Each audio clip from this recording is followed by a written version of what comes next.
Avez-vous remarqué que dans la nature, les mêmes motifs reviennent sans cesse? Des courbes d'une minuscule coquille d'escargot aux bandes nuageuses d'un cyclone, en passant par les bras gigantesques des galaxies lointaines.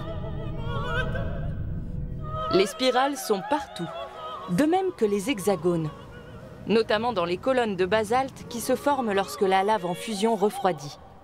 À croire que la nature fonctionne selon un plan de construction invisible. Un plan de construction que nous, les humains, ne déchiffrons que petit à petit grâce aux mathématiques. Les mathématiques nous permettent de mieux comprendre et d'explorer ce qui se passe dans l'univers. D'où la question fatidique. Les mathématiques sont-elles un outil humain? Ou plus que cela, constituent-elles le plan selon lequel la nature façonne les êtres vivants, les astres et l'univers tout entier?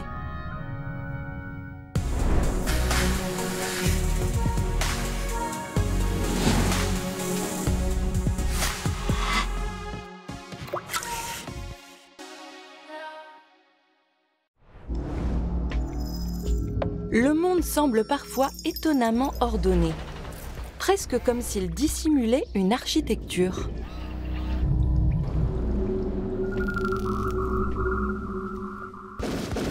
C'est précisément ce ressort qu'exploitent les films Matrix.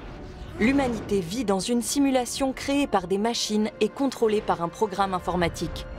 La réalité n'est rien de plus qu'un code.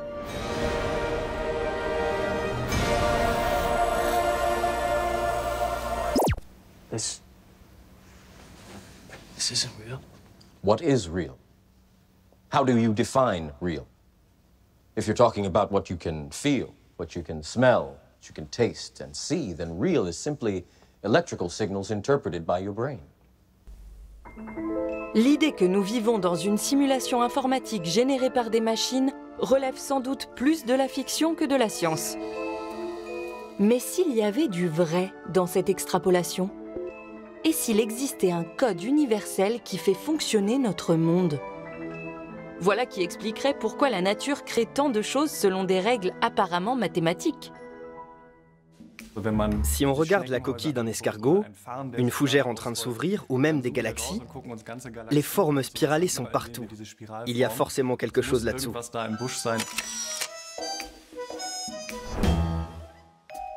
On les retrouve même dans les pommes de pin.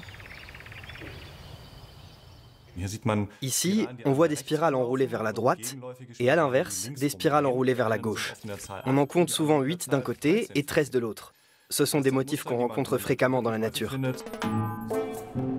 8 et 13. Deux nombres apparemment ordinaires, mais qui reviennent sans cesse. Tout comme les spirales présentes notamment dans l'ananas ou encore le chou romanesco. Et n'oublions pas le tournesol. Le tournesol est le grand champion des mathématiques dans la nature. Dans le tournesol aussi, des duos de nombres bien particuliers apparaissent lorsqu'on compte les spirales. Par exemple, 21 vers la gauche et 34 vers la droite. À croire que la nature a ses nombres préférés. Et d'un point de vue mathématique, ils n'ont rien d'aléatoire.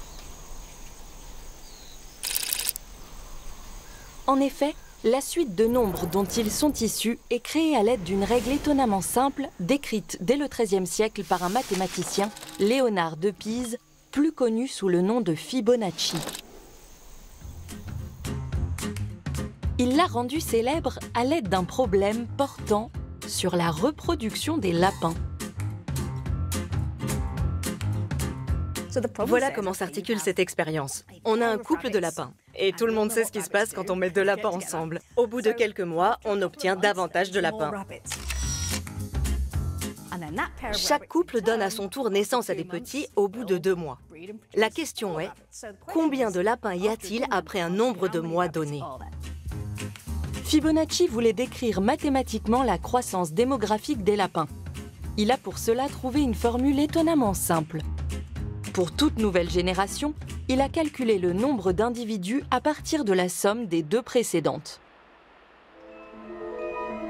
Pour mieux comprendre le tour de passe-passe mathématique de Fibonacci, mettons les lapins de côté. 1 plus 1 font 2. 1 plus 2 font 3. 2 plus 3 font 5. Puis 3 plus 5, 8. 5 plus 8, 13. Et ainsi de suite jusqu'à l'infini. Voilà la suite de Fibonacci. Même s'il ne l'a pas découverte, elle porte son nom parce qu'il l'a présentée de manière amusante. Elle apparaît partout dans la nature, de la répartition des sexes dans les populations d'abeilles à la façon dont les graines sont disposées dans les tournesols. La formule de reproduction de Fibonacci est vraiment omniprésente. Plus de 400 000 plantes à fleurs sont structurées selon ces nombres.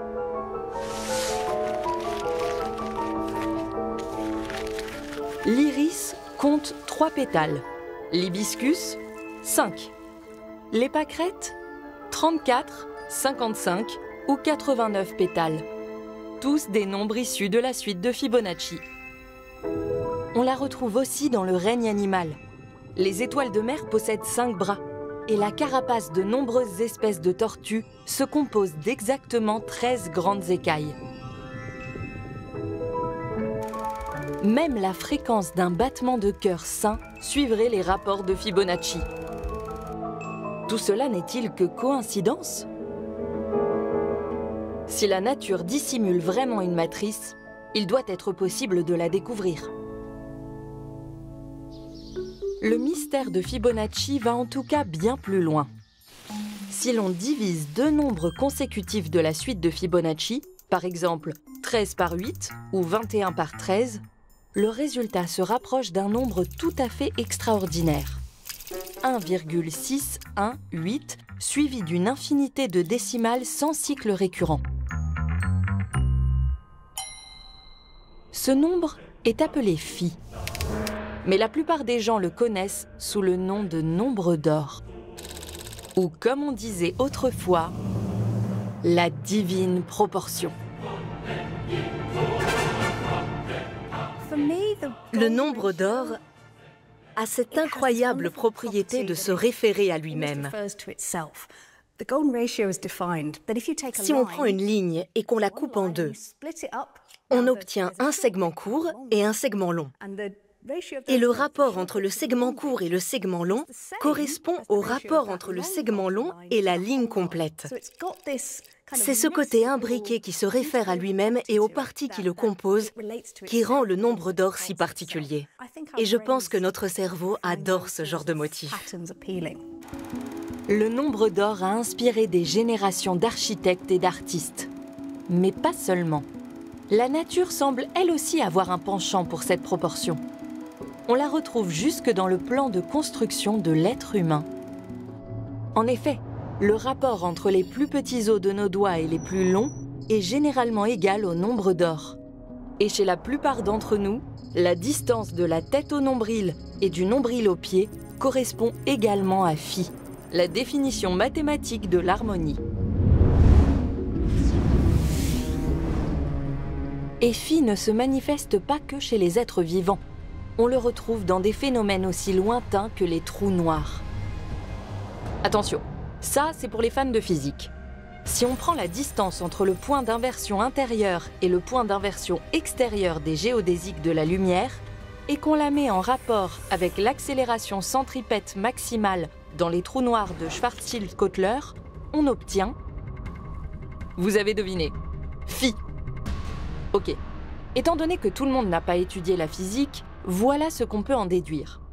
La proportion Phi ne semble pas seulement déterminer la structure de notre corps, on la rencontre aussi dans le plan de construction des trous noirs. Elle participe ainsi à la formation des étoiles, des galaxies, bref, de notre univers tout entier. Mais d'où vient ce penchant apparemment universel pour une série de chiffres résultant d'une formule mathématique? Pourquoi retrouve-t-on Fibonacci et Phi un peu partout dans l'univers? Revenons au monde végétal. Car s'il y en a qui ont compris la puissance de Phi, ce sont bien les fleurs. Pas pour leurs belles proportions, mais parce que le nombre d'or leur offre un avantage certain pour survivre. en optimisant leur croissance. Rien à voir avec un concours de belles plantes. La particularité de l'angle d'or, c'est qu'en disposant ses feuilles en fonction de cet angle, une plante reçoit la lumière de manière optimale. Pardon? Un angle d'or? Qu'est-ce que c'est que ça encore? Le nombre d'or peut être transposé à un modèle d'angle à l'intérieur d'un cercle. Si on courbe ses droites pour former un cercle, celui-ci peut être divisé en deux angles complémentaires. L'un égal à 137,5 degrés et l'autre à 222,5 degrés. C'est ce qu'on appelle l'angle d'or. La boucle est bouclée. Car on s'en doute, la suite de Fibonacci n'est pas très loin. Si on divise le cercle en 34 sections égales, par exemple, l'angle de 137,5 degrés nous donne d'un côté 13 sections, de l'autre 21, soit deux nombres consécutifs de la suite de Fibonacci. Mais en quoi l'angle d'or avantage-t-il les plantes ? On pourrait se dire qu'un angle à 90 degrés ou à 180 degrés est optimal parce que les feuilles sont très écartées les unes des autres. Elles reçoivent ainsi toute la même quantité de lumière. Mais si on ajoute une cinquième feuille, on est face à un problème. Parce qu'on a déjà 4 feuilles disposées à 90 degrés les unes des autres. La cinquième feuille se retrouve à chevaucher la première et à lui faire de l'ombre. Un véritable dilemme pour les plantes, qui ne peuvent pas changer la disposition de leurs feuilles en cours de route. Si on place ces feuilles à un angle de 137,5 degrés et qu'on simule la croissance d'une plante, sa façon de développer une nouvelle feuille, puis une autre, et ainsi de suite, on arrive à un modèle où aucune feuille ne recouvre jamais totalement l'autre. Zut, j'ai tout cassé. Si les feuilles de la plante sont disposées selon l'angle d'or, elles profitent toutes au maximum de la lumière. Et ce n'est pas que de la théorie, on retrouve bien ce phénomène dans la nature.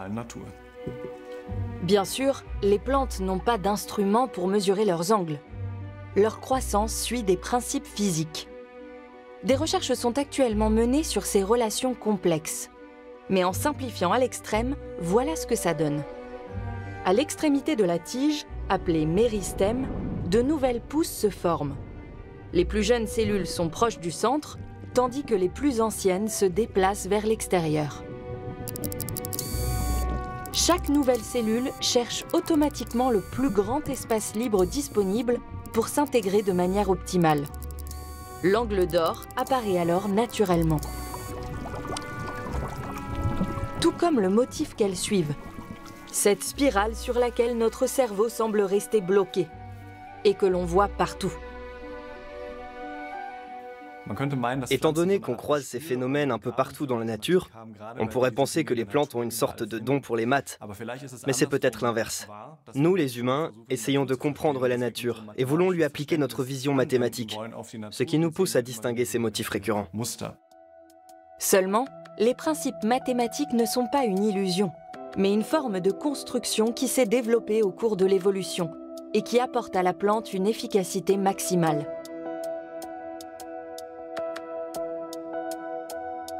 Les mathématiques serviraient-elles donc un plan de construction, dans la mesure où elles fournissent à la nature la solution la meilleure et la plus efficace?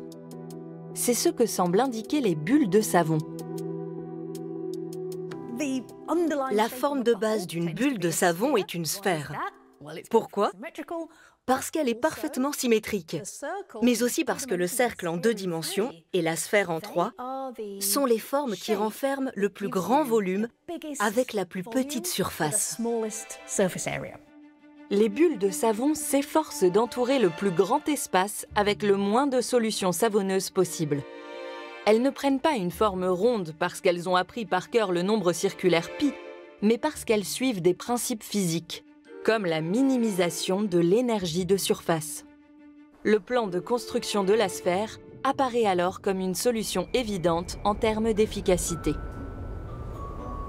Et avec leur formule, les mathématiques ne nous permettent pas seulement de calculer la forme la plus fonctionnelle. Elles peuvent nous conduire là où nos sens et même nos télescopes ne peuvent aller, jusqu'au trou noir.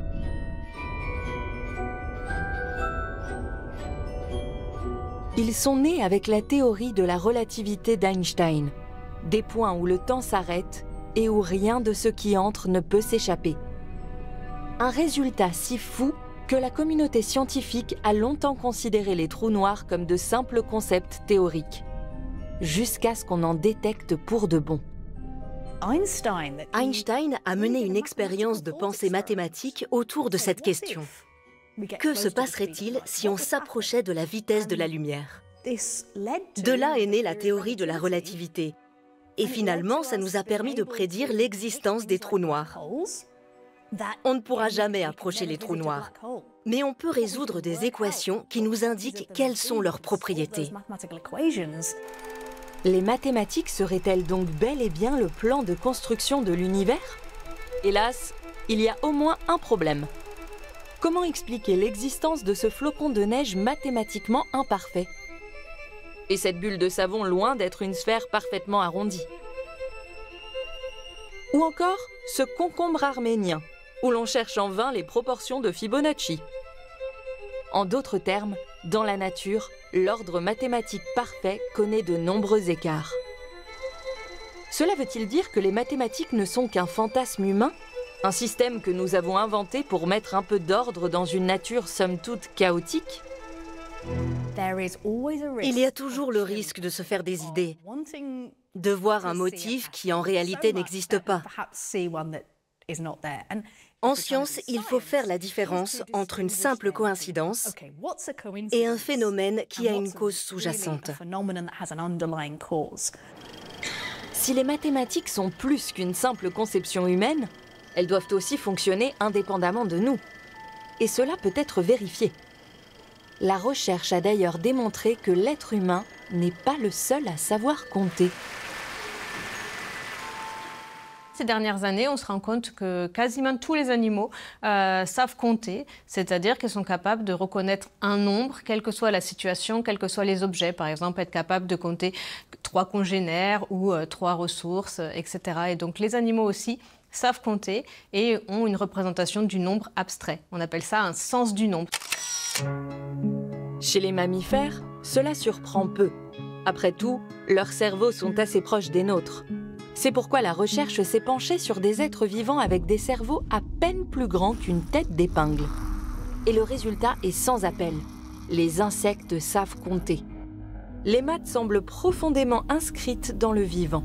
Les abeilles, en fait, c'est des aliens par rapport à nous. C'est-à-dire qu'elles ont évolué séparément de nous depuis extrêmement longtemps. Le cerveau de l'abeille qui sait compter, il a appris à le faire lui-même, indépendamment du cerveau de l'humain qui sait compter. Et oui, les abeilles savent compter.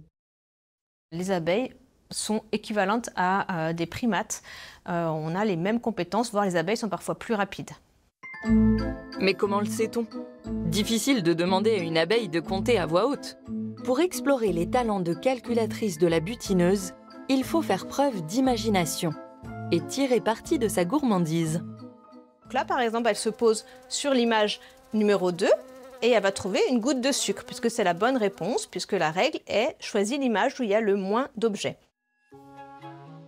Puis, on change de motif. Pour éviter que les abeilles ne se contentent de mémoriser les formes, on modifie aussi les symboles. Parfois ce sont des cercles, parfois des carrés, parfois des losanges. Quelle que soit la forme, les abeilles doivent s'orienter uniquement en fonction du nombre.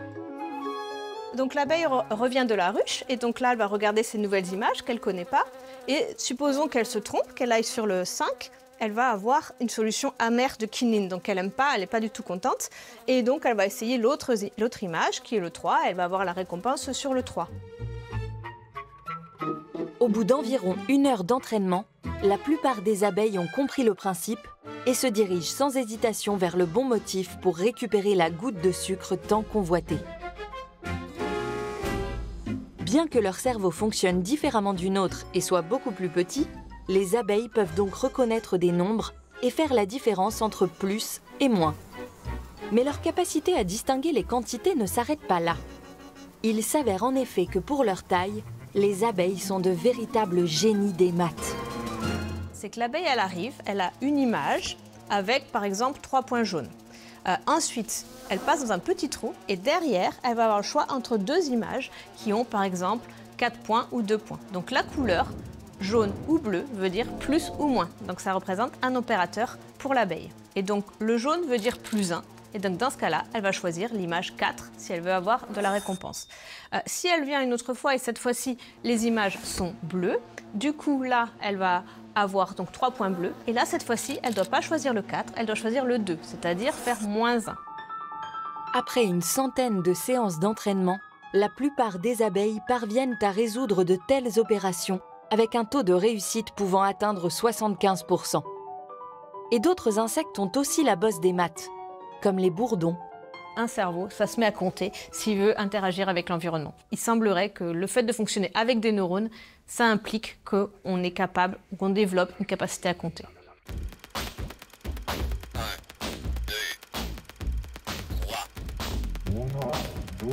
Les êtres vivants doivent donc savoir compter pour s'en sortir. De toute évidence, les mathématiques ne sont pas une pure invention humaine.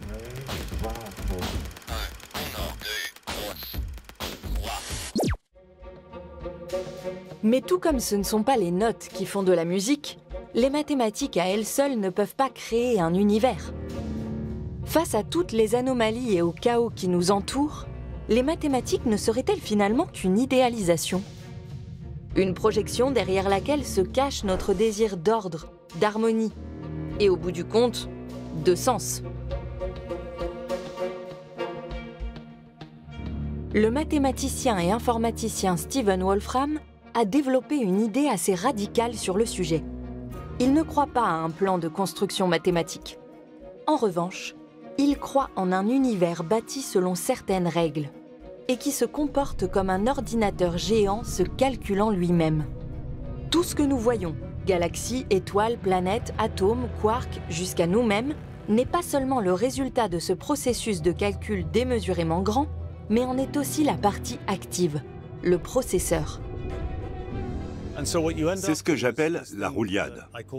Il s'agit du résultat de l'application de toutes les règles de calcul, seulement limitées par leur combinaison entre elles. C'est quelque chose de gigantesque et de tout à fait unique.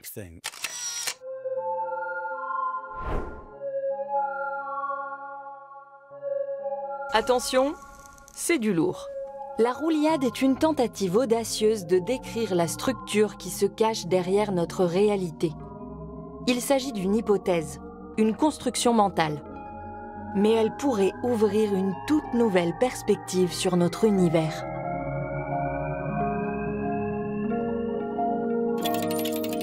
Pour mieux comprendre, on pourrait se représenter ce concept comme un mécanisme d'horloge qui se développe à chaque tic-tac. De nouveaux rouages apparaissent et les anciens s'intègrent à ces structures croissantes.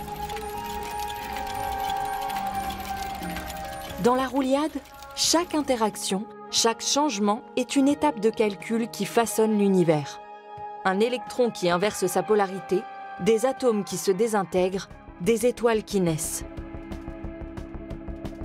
Voici une image qui vous semblera peut-être plus parlante. Imaginez un arbre qui pousse à partir d'une toute petite graine, atome après atome, cellule après cellule. Vous êtes une fourmi cheminant dans une jungle, entourée non pas d'un, mais de nombreux arbres. Vous ignorez ce qui se passe autour de vous, mais vous faites quand même partie d'un immense tout. D'innombrables processus informatiques se déroulent dans la rouliade. Des processus de calcul complexes et irréductibles. Mais en tant qu'observateur, on ne peut pas les suivre dans les moindres détails. On s'efforce donc de simplifier cette complexité jusqu'à ce que notre esprit limité puisse la saisir. Ici, les mathématiques ne constitueraient donc pas le plan de construction de l'univers, seulement l'ombre projetée de quelque chose de bien plus grand. Quelque chose que notre cerveau limité entrevoit dans l'inimaginable complexité de la rouliade, et qu'il simplifie à l'extrême, à la façon d'un dessin d'enfant. Admettons. Mais ne faudrait-il pas un ensemble de règles incroyablement compliquées pour que tous ces processus puissent créer un univers aussi varié que le nôtre? Eh bien non. Voici une preuve fascinante qu'une poignée de règles simples suffisent à faire émerger des structures complexes. Les automates cellulaires. Exemple célèbre, le jeu de la vie, imaginé par John Horton Conway. Un jeu simple qui se joue avec un crayon et une gomme sur du papier quadrillé. Chaque case est une cellule, soit vivante, soit morte. L'ensemble du système ne suit que 4 règles simples. Règle numéro 1. Une cellule vivante meurt si elle a moins de 2 ou plus de 3 voisines. Règle numéro 2. Une cellule vivante survit si elle a exactement 2 ou 3 voisines. Règle numéro 3. Une cellule morte devient vivante si elle possède exactement 3 voisines vivantes. Règle numéro 4. Toutes les autres cellules restent inchangées. Quand on laisse le processus se dérouler étape par étape, il se passe quelque chose d'étonnant. Certains motifs disparaissent. D'autres forment des structures stables. Certains pulsent en rythme, presque comme un battement de cœur. Et puis, il y a ce qu'on appelle les planeurs, des motifs qui se déplacent, comme s'ils avaient un but. Mais le plus fou, c'est que personne ne les contrôle. Tout repose sur les 4 règles de base.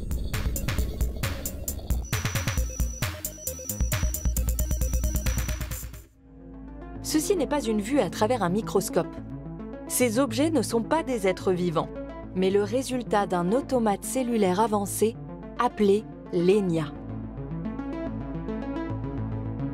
Ici, les cellules ne sont pas seulement vivantes ou mortes, elles ont des valeurs qui évoluent entre les deux. Résultat, des motifs qui rappellent des organismes unicellulaires.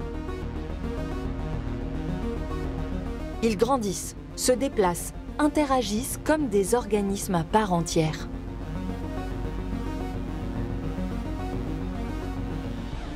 Une fois qu'on a compris que même des règles très simples peuvent conduire à des comportements très complexes, cela change notre vision des choses, car il semble que ce soit précisément ce secret que la nature utilise pour produire les éléments complexes qu'elle abrite. D'où la question suivante. Ces règles simples peuvent-elles donner naissance à un univers entier ? Notre univers serait-il un automate cellulaire géant survolté ? Un tel univers n'a pas besoin des mathématiques en guise de plan de construction ou de code. Elle ne serait qu'un motif que notre esprit pourrait extraire de cet immense processus de calcul. Une simplification grossière, notre cerveau étant loin d'avoir la puissance de calcul suffisante pour percer la multitude de processus qui se déroulent dans la rouliade. Comment essayons-nous de décrire la réalité? Nous avons des langues et des mots, peut-être 50 000 mots différents que nous combinons. Nous avons la science et ses lois naturelles. Autant d'outils pour décomposer la réalité jusqu'à ce qu'elle rentre dans notre esprit étriqué. Mais nous n'arrivons pas à décrire tous les aspects de la réalité. Au bout du compte, nos mathématiques sont une tentative de simplifier la nature de manière à ce que nous puissions la comprendre. Les mathématiques ne sont donc pas la matrice qui étaye notre monde. Il s'agit simplement d'un moyen de le décrire, de manière approximative, à la façon d'un langage. La totalité de la réalité reste fermée aux mathématiques. Comme l'a si bien dit Einstein, ce qui est incompréhensible, c'est que le monde soit compréhensible. L'univers n'est pas fait de chiffres. Il n'y a pas de code établi, pas de calcul rigide derrière tout cela. Notre monde naît de l'interaction entre l'énergie et la matière. Et ce que nous sommes en mesure de saisir grâce à notre esprit et à l'aide des mathématiques, ce n'est finalement qu'un mince aperçu de la réalité.